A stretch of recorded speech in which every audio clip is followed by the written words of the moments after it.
शिव बाबा को विकारों का दान देकर फिर कभी भी वापस नहीं लेने की, दे अभिमान के भूत से बचने की, आत्म अभिमानी बनने का अभ्यास करने की, ध्यान दीदार की आश नहीं रखने की, एम ऑब्जेक्ट को सामने रखकर पुरुषार्थ करने की, श्रीमत पर सबको सुख देने की। श्री श्री शिव पिता परमात्मा की हम आत्माओं के लिए आज की मुरली से शिक्षाएं। 5000 वर्ष के कल्प में आखिरी के 100 वर्षों में शिव पिता परमात्मा हम आत्माओं के जीवन में शामिल होते हैं। हमें जीना सिखाते हैं, सोचना बोलना कर्म करना सिखाते हैं, देखना सुनना अनुभव करना सिखाते हैं। इसलिए हमें करावन हार की स्मृति से सेवा पर रहना है। सब कुछ हम उनसे ही सीखते हैं, इसलिए कभी दैहिक मैं का भान ना आ जाए, ये हमको अटेंशन रखना है। मैं आत्मा करनहार हूँ, करावनहार ऊंची हस्ती हमारे परमपिता परमात्मा है। स्मृति बनी रहे ये तो सेवा में सदा सफलता ही सफलता होगी, सदा निर्माण का कार्य होगा। करावनहार की स्मृति अर्थात उनकी याद बरकरार रहे, ऐसे में कर्म योगी भव का वरदान हम प्राप्त कर देंगे। कोई भी कर्म हम सब कर्म योगी की स्टेज में परिवर्तन कर दें। सिर्फ हम सब कर्म करने वाले नहीं बने, बल्कि कर्म योगी बनकर कर्म करें, ये समझते रहें। शिव पिता परमात्मा स्पष्ट करते हैं कि कर्म अर्थात व्यवहार और योग अर्थात परमार्थ दोनों का बैलेंस बना रहे। समझ देते हैं कि संगम युग के अनमोल समय में कहीं हम शरीर निर्वाह ही न करते रह जाएं और आत्मा का निर्वाह करना भूल न जाएं। आत्मा का निर्वाह ज्ञान और योग से होना है, इसलिए जो भी कर्म करें हम वो ईश्वरीय सेवा अर्थ हो, ये अटेंशन हमको ज़रूर रखना है। कभी भी कर्म करते याद में रहकर करते हैं तो याद से स्वतः ही सेवा भी होती रहती है, कार्य भी एक्यूरेट होता रहता है। सेवा में निमित्त मात्र का मंत्र व करणहार की स्मृति का संकल्प हमें सदा याद रहे। करावनहार भूले नहीं तो कभी भी कोई कर्म गलत नहीं होगा, बल्कि हर कर्म सुखदायी होगा। सेवा भी फलदायक होगी, निर्माण ही निर्माण करते रहेंगे। शिव पिता परमात्मा आए ही हैं निर्माण का कार्य करने। विधि पूर्वक उनकी यादों में करेंगे तो सेवा भी एक्यूरेसी से फलीभूत होगी। वरदान को फलीभूत कर अपना बनाना है। सेवा में संबंध संपर्क में आते हैं तो सभी आत्माएं भिन्न भिन्न संस्कार वाली होती हैं। इसलिए अगर संस्कार मिलाने की कला जो शिव पिता परमात्मा सिखाते हैं वो हम नहीं सीखते हैं तो फिर पुराने संस्कार जो देह के भान में बने हैं वो विघ्न रूप बनते हैं, आपस में टकराते हैं। ऐसे संस्कार जो विघ्न रूप बनते हैं उनसे हमें वैराग हो जाए, हम उन्हें यूज़ न करें, बल्कि सभी जो जैसे हैं उन्हें स्वीकार कर ईश्वरीय संस्कारों को यूज़ कर संस्कार मिलाकर चलें तो सेवा में विघ्न नहीं पड़ेंगे। हमें दृढ़ प्रतिज्ञा करनी है कि हम पुराने संस्कारों को यूज़ नहीं करेंगे। हर तरह की परिस्थिति को, विघ्न को, ऑपोजिशन को पार करना है हमें, लेकिन सदा अचल अटूट एक रस स्थिति का अनुभव करते हुए।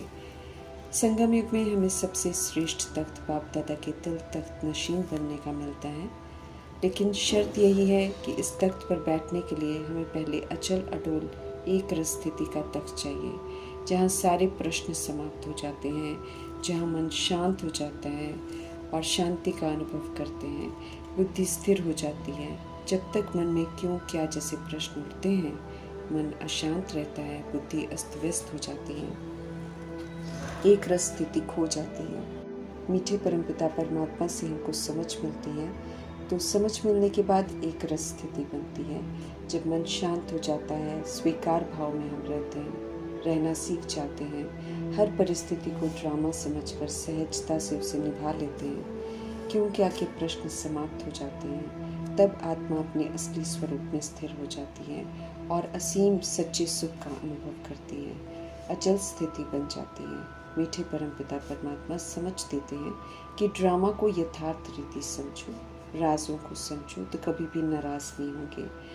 स्वीकार करो, एक रस स्थिति में स्थिर रहो तो याद में निरंतर रहेंगे। इसे ही योग और जीवन का सार कहते हैं। ड्रामा हमने बनाया है, इसलिए अब समझकर हमें खुद को करेक्ट कर ड्रामा को ड्रामा को सबूत देना है कि हम सभी निराकार आत्माएं, निराकार परमपिता परमात्मा की संतान, परमधाम निवासी हैं, सतोगुणी हैं। एक रस स्थिति के तख्त पर सदा स्थित रहने के लिए अकाल तख्त नशीन बनने का अभ्यास करना है।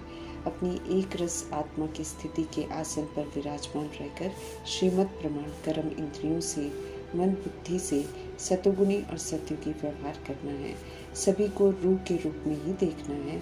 इस आसन को कभी नहीं छोड़ना है, फिर चाहे कितने भी तूफान आए, कितनी भी परिस्थितियां आए, विघ्न क्यों ना आए हमारे जीवन में, लेकिन हमें अकाल तख्त की सीट से उतरना ही नहीं है। कोई भी हमें विस्मृत न कर सके। हम सदा जागती ज्योत बनकर पाठ बजाएंगे, तब शिव पिता परमात्मा के दिल तख्त नशीन बन सकेंगे। वायुमंडल भले कैसा भी बन गया है, आत्माएं भले कितना भी विस्मृत हो गई हों, हमें श्रीमत पर चलकर सभी को आत्मिक सुख देना है।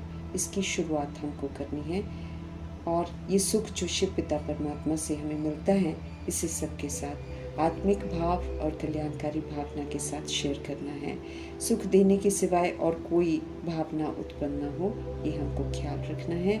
दैहिक मत आसुरी मत है, जिस पर चलकर हम सब मनसा वाचा कर्मणा सभी को दुख देते हैं।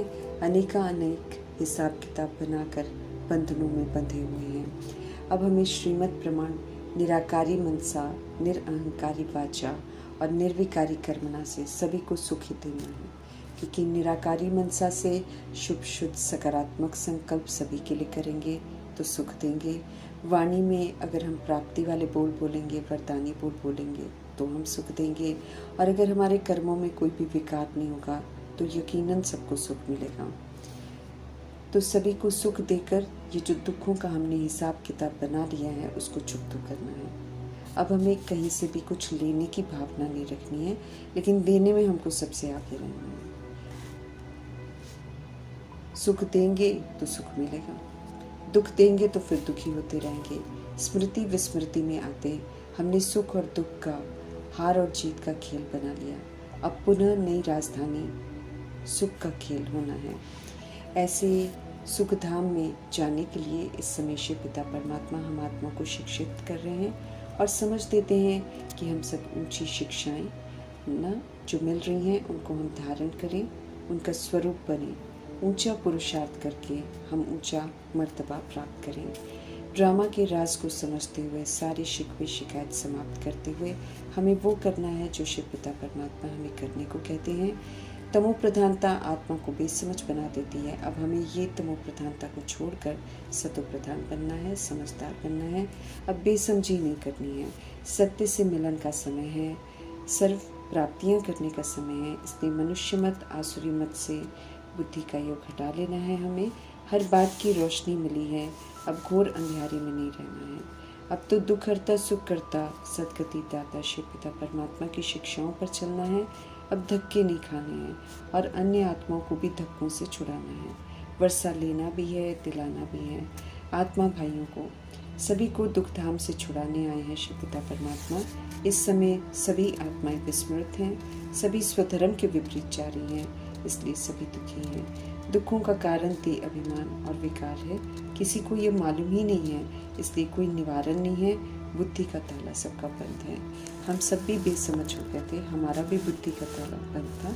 अभी बाबा हमें बुद्धिमान बना रहे हैं। ड्रामा के आदि मध्य अंत के राज को समझते हुए हमें ये बुद्धि में रखना है कि हम बाप से इस समय सुख शांति संपत्ति का वर्षा ले रहे हैं, ताकि हम समय व्यर्थ न गवाएं, बल्कि इसे कमाने का पूरा ध्यान रखें।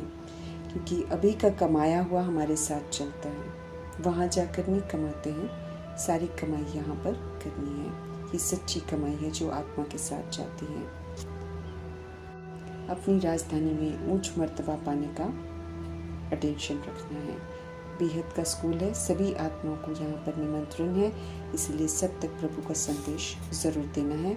शिव पिता परमात्मा हम आत्माओं की मोस्ट बिलवड बाप है, उनकी अपरंपार महिमा है, लेकिन आत्माएं जानती नहीं है। इसलिए बड़ी ही युक्ति से और परमपिता परमात्मा की याद से सभी आत्माओं को परमपिता परमात्मा का परिचय जरूर देना है। श्रीमत इतनी सुखदाई है कि अगर हम श्रीमत पर चलते रहें तो हम सबको सुख देने के निमित्त बन जाएंगे। हमें मेहनत नहीं करनी पड़ेगी।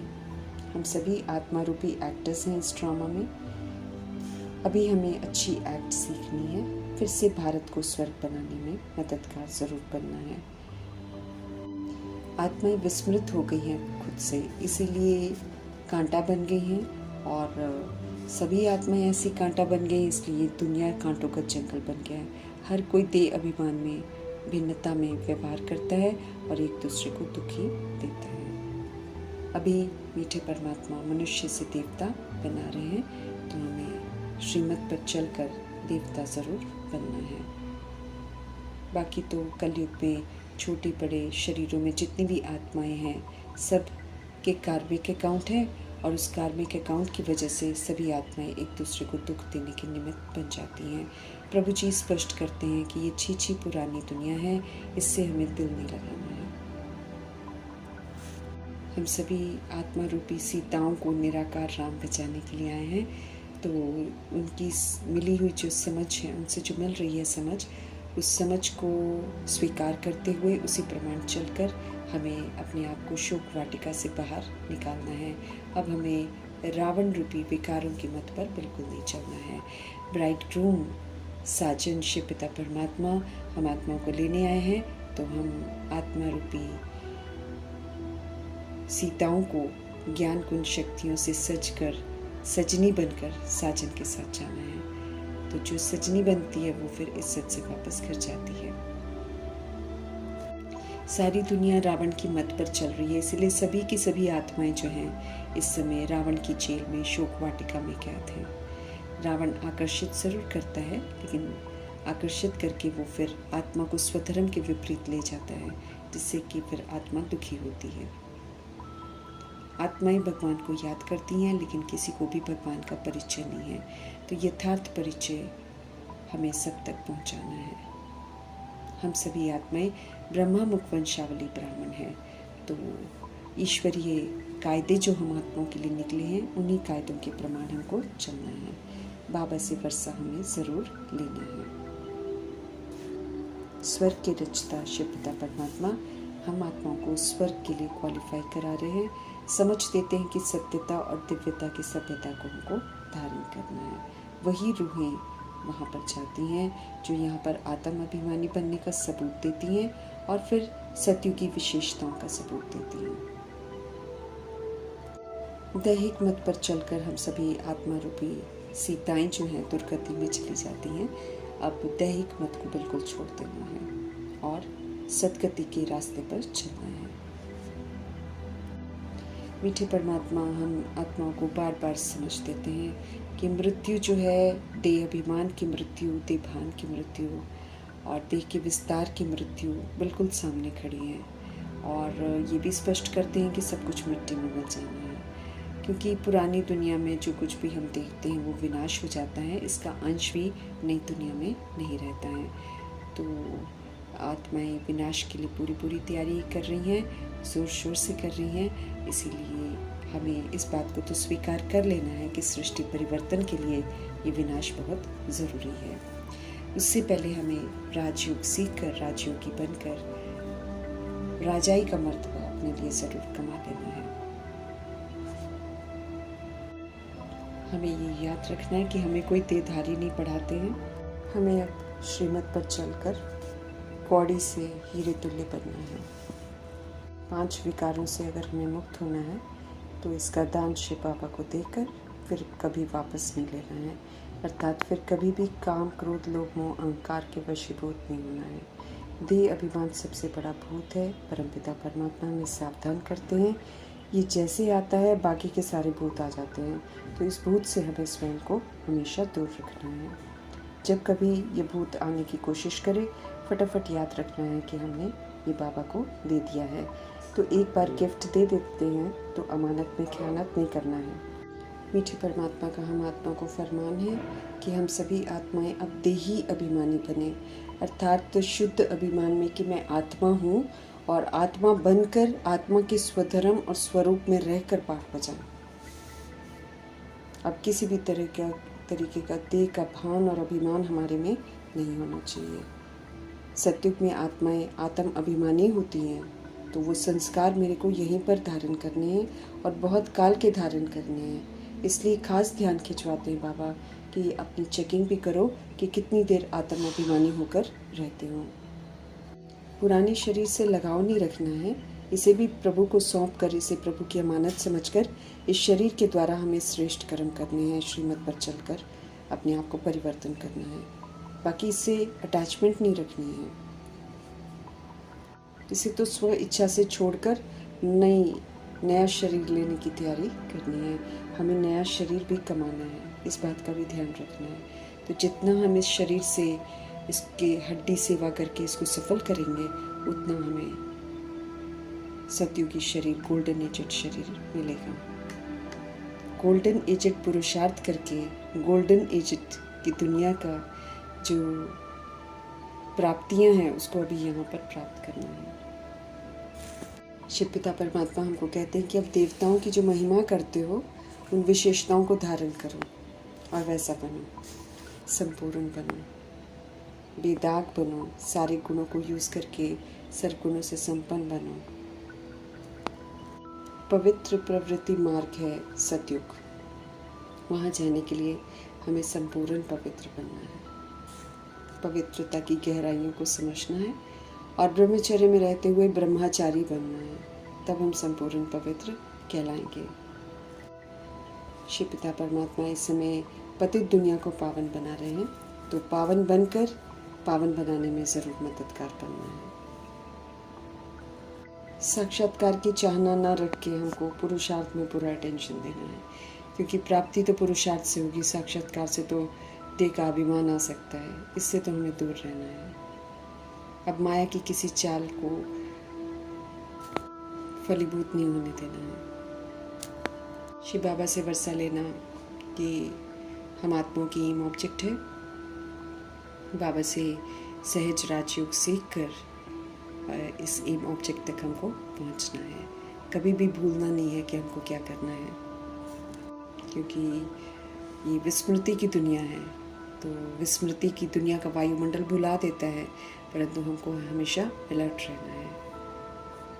त्रिमूर्ति का चित्र भी साथ रखना है, ताकि हम अपने आप को समय समय पर याद दिलाते रहें कि शिव बाबा द्वारा हम ये लक्ष्मी नारायण के घराने में जाने का पुरुषार्थ कर रहे हैं। स्मृति से समृद्धि आती है, विस्मृति से तो कमज़ोर बन जाते हैं, इसलिए निरंतर स्मृति में रहना हम आत्माओं के लिए बहुत ज़रूरी है।